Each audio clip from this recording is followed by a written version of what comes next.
pourquoi un peuple ne peut pas être chrétien? Pourquoi est-ce que le christianisme, là, c'est incompatible avec le fait d'être peuple, en fait? Parce que, en réalité, le symbolisme du christianisme, c'est le sacrifice du berger-pasteur. C'est-à-dire que Jésus, c'est un berger-pasteur. C'est le symbole de ce qui se passe aujourd'hui dans le Sahel. C'est-à-dire que comment ils nous consomment comme de la chair. C'est ce qu'ils disent dans l'église, non? On mange la chair et on boit le sang de Jésus, n'est-ce pas? Eh bien, c'est ce qu'ils sont en train de nous faire aujourd'hui au Mali, au Burkina, au Niger, à peu près jusqu'à vers le Niger quand même, hein, mais au Nigeria quand même, oui. En fait, parce que les peu de vidéos qui fuitent là, ça, ce sont les vidéos qui fuitent. Nous, il y en a des milliers de cas qui sont inconnus en fait du grand public. Voilà. Donc, c'est... Écoutez maintenant ce que la dame là, elle révèle dans une vidéo. Ibrahim Traoré est arrivé, on a dit qu'il n'est pas Mossi, il ne va pas gouverner, vrai ou faux? Oui, c'est vrai. Ça s'est passé devant nous tous ici au Burkina. Nous tous. Et la jeunesse a dit Ibrahim Traoré ou rien. Moi, je la chefferie a été accusée. Docteur Joachim Son de Tambela, ancien premier ministre d'Ibrahim Traoré, a dit que le territoire de la Haute-Volta a été créé pour les Mossi ou pas? Oui, il a dit. Est-ce que les historiens... Joachim Son de Tambela, il est avocat. C'est un intellectuel. Mais il a dit. Vous voyez l'idée qu'ils ont là, c'est-à-dire que les Mossi, ils disent clairement que, et c'est des intellectuels, hein, des avocats, le premier ministre du Burkina, l'ex-premier ministre du Burkina, qui dit que le Burkina ou bien la Haute-Volta, autrement dit la Haute-Volta, a été fait pour les Mossi en fait. Eh bien c'est la même idée que les Malinqués de Guinée ont en Guinée. Ils l'ont dit à plusieurs reprises que la Guinée c'est pour eux en fait. Vous voyez non? De la même manière, les gens qui se disent Wolof au Sénégal, ils disent que le Sénégal là c'est pour eux. De la même manière, les Bambara, ils disent que le Mali c'est pour eux. Et c'est pour ça qu'ils imposent la langue Bambara à tout le monde aujourd'hui. Et les 10 sont venus s'installer, ils sont venus coloniser. Ils sont même pas venus par l'intérieur des terres. Parce qu'ils mentent qu'ils seraient venus du Soudan et machin. Mais les Mossi par exemple, quand vous regardez leur histoire, ils disent qu'ils sont venus du sud. Ils sont venus par le Ghana. C'est pour ça qu'ils disent qu'ils sont parentés avec les Dagomba. C'est des gens qui sont venus par les côtes, par bateau, aux alentours de 1800. Ils sont venus par bateau. Et les Bambara et les Malinqués de Guinée, là, en fait, ils sont venus vers le côté de la Gambie là-bas. Le côté de la Casamance Gambie là. Voilà. Les gens qu'on dit saucés, je crois là. Ils sont parentés avec, ce sont les mêmes en fait. Et c'est les gens des mêmes qualités qui se sont mélangés avec certains peuples du côte du Sénégal pour former ce qu'ils appellent aujourd'hui Wolof. Voilà, c'est les mêmes gens. En fait, ils sont venus et c'est eux qui nous ont combattus durant les guerres coloniales. C'est-à-dire que c'est eux qui étaient dans l'armée. C'est-à-dire que dans 100 personnes dans l'armée, 99 étaient des noirs en fait. Il n'y a pas eu un blanc qui a pris un fusil pour tirer en Afrique en fait. Il faut bien comprendre ça. Ils sont venus, ils ont trouvé qu'on avait plein d'États, qu'on avait fait plein de révolutions. Par exemple, ils parlent de l'État du Fouta Djallon, Fouta Toro. Ils font croire que l'État du Fouta Toro est né en 1776. Alors que non, c'était que la révolution de Thierno Souleymane Baal. Avant la révolution, il y avait déjà un État.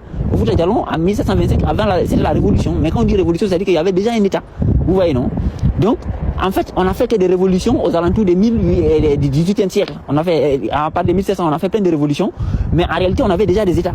Donc ces gens-là, vous voyez ici, les Wolof, les gens qui se disent Wolof là, en fait, ils vivaient avec les Blancs sur les côtes du Sénégal, Gambie, jusqu'aux côtes de Mauritanie. Ils vivaient avec eux ensemble. À Gorée, ils vivaient ensemble.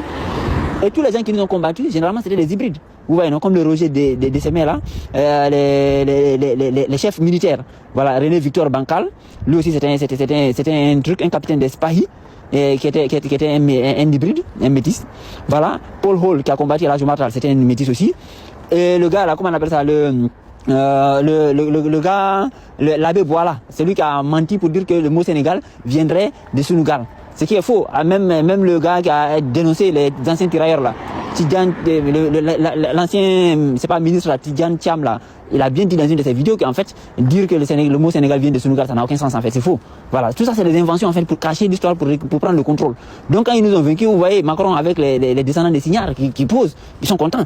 Vous voyez non? Donc, quand ils nous ont vaincus, qu'est-ce qu'ils ont fait? Ils se sont créés des histoires.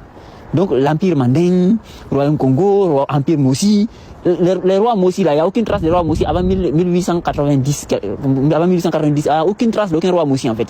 Tout ça c'est des inventions, ils se sont fabriqués des histoires. Vous voyez à Gorée, ils faisaient des fêtes avec les blancs, les gens qu'on dit blancs, et puis eux, ça dit parce que c'est le même peuple en fait, c'est juste qu'il a plusieurs couleurs. Voilà, tout comme chez nous par exemple, on trouve des clairs, on trouve des foncés, eux aussi c'est comme ça. Voilà, et ils ne sont pas issus de l'Égypte antique. Ils étaient opposés à l'Égypte antique, ils sont issus de la Grèce antique. Voilà, leur culture, en fait, l'Afrique là, c'était l'islam qui était en Afrique en réalité. L'islam réel.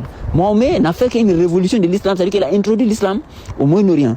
Et lorsque l'islam a voulu atteindre la zone du Caucase, là où ces gens-là étaient, ils ont réagi, ils ont combattu Mohamed, ils ont fondé ce qu'on appelle Empire Omeyyade, par la suite Empire Abbasside et par la suite Empire Ottoman.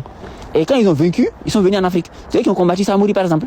C'est-à-dire que les Malinqués de Guinée, les Bambara là, de Sigiri à la frontière Mali-Guinée, c'est là-bas qu'ils ont combattu Samouri. Samouri a fui vers la Côte d'Ivoire. Et de la frontière Mali-Guinée, c'est-à-dire que le sud de Bamako, c'est là-bas qu'ils sont quittés pour coloniser le Mali. Même lui, Gustave Bencher, l'explorateur qui a parlé des Mossi, à qui ils avaient offert 3 femmes. Lui-même il a dit qu'il vivait des razzias et des pillages. En son temps, hein, il a bien dit que, c'est-à-dire que ce peuple-là, en fait, c'est les gens, ils fonctionnent comme ça. C'est par razzias et pillages. Et aujourd'hui, on voit bien, qu'est-ce qu'ils font? Ils vont aller, ils font des milices, qu'ils appellent VDP, ou bien milices Dogon. Ils vont dans la nature, ils capturent les pasteurs, bergers, ils les éliminent, ils prennent leur bétail, ils rentrent et puis ils sont applaudis par les peuples. Parce qu'en fait, c'est leur culture intrinsèque. C'est pour ça que je dis qu'on est au jour de la résurrection. Résurrection, ça veut dire que, en fait, les mentalités anciennes vont revenir. C'est-à-dire que les peuples vont être reconstitués, en fait. C'est-à-dire que la manière dont tes ancêtres étaient là, tu vas redevenir comme ça. Pourquoi Dieu veut ça? Parce qu'en fait, il faut que vous soyez jugés. C'est-à-dire qu'il faut que chacun récolte le fruit de ses actes. Mais donc, il faut qu'il se remette à faire ce que ses ancêtres faisaient. Si c'était du bon, tant mieux pour lui. Si c'était du mauvais, il va goûter les conséquences de ce qu'il a hérité génétiquement et biologiquement, en fait. Vous voyez, non? L'islam, c'était la religion de l'Afrique, mais en ce temps, le noir n'était pas en Afrique. C'est-à-dire que la race noire, c'est une seule race parmi les mélanodermes. Nous, les peuples, on n'est pas la race noire. Les pygmées ne sont pas la race noire. Et beaucoup de peuples mélanodermes ne sont pas la race noire, en fait. Et l'islam est quitté en Afrique. La plus ancienne mosquée de l'islam, c'est en Érythrée. Et c'est le côté Abacha, Éthiopie, c'est eux qui soutenaient le mouvement qui était avec Mahomet pour prendre le contrôle, pour faire entrer la spiritualité qu'on dit islam dans le Moyen-Orient et le Caucase. Mais quand ils ont vaincu, ils ont fondé l'empire omeyyade abbasside, ils ont travesti complètement l'islam pour faire... Vous allez voir les cannibales, les gens qui bouffent aujourd'hui les gens au Mali là, et au Burkina là. Beaucoup d'entre eux là, ils se disent musulmans, ils ont même des noms musulmans. Ibrahim Traoré là, c'est Ibrahim non? Non, Ibrahim non. Et pourtant c'est les mêmes gars. Hein. Comment ça se fait que les gens qui vont après à la mosquée, dans le mois de Ramadan, ils valident qu'on bouffe des gens, qu'on élimine des enfants et élimine des femmes et des vieux? C'est parce qu'en fait, c'est une forme d'islam désavoué qu'ils ont, qui est comme un camouflage. C'est comme les gens en Occident ici qui disent qu'ils sont catholiques chrétiens. Ça ne les empêche pas, après, de balancer des bombes nucléaires sur les gens et d'aller coloniser, d'aller faire la guerre dans le monde entier. Et pourtant, quand c'est nécessaire, ils vont à l'église, Jésus, Paris, voilà. Vous voyez, non? C'est les mêmes gens. C'est-à-dire que pour eux, la religion, ça a toujours été qu'une couverture. Voilà. Donc on doit bien comprendre. Maintenant, ils nous intimident en nous faisant croire que oui, si on est seul envers eux, oui, on risque c'est nous qui allons perdre. Voilà, il faudrait trouver un moyen de s'entendre. Non, moi j'ai un au peuple. En fait, c'est nous qui validons leur existence en Afrique. Si on va frontalement avec eux, forcément on va gagner parce que la vérité est plus puissante. La vérité est invincible en fait. Et il est indubitable qu'on est sur la vérité par rapport à ces gens-là. Donc, on ne doit pas hésiter dans ce sens-là. Et il faut savoir que la seule solution avec ces gens-là, c'est la séparation. C'est la séparation. Oui, si vous voyez toutes ces tensions, surtout au Mali, c'est parce qu'il y a eu trop de confusion entre les peuples qui ne vont pas ensemble en fait. C'est-à-dire que nous, la race Peul, ou bien l'espèce Peul et la race noire, donc les féticheurs, les Bamanans, les Moussi et les Dogons, on n'est pas compatibles en réalité. On est des ennemis au sens naturel du terme. Vous voyez, non? Spirituel, naturel et biologique même. Donc la confusion entre les deux là, ça crée du... Kombala goladi so wanda ni munyal Ruto de chagal Lela wala ya unyago so yetima Yo wane mabudal Adu ni juli ko ingal Sada nyene sabo jango Mada fere nguma da jonde Hamana de mango Nim so wole ni mokola ke dara Bieso mi yandino Kala nyala majalo kay artara Yade go arduno Kala nyala majalo kay artara Yade go arduno Kala bidiche Mun foni yilo danyiri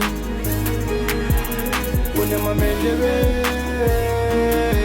Arsuka fecha mano aniri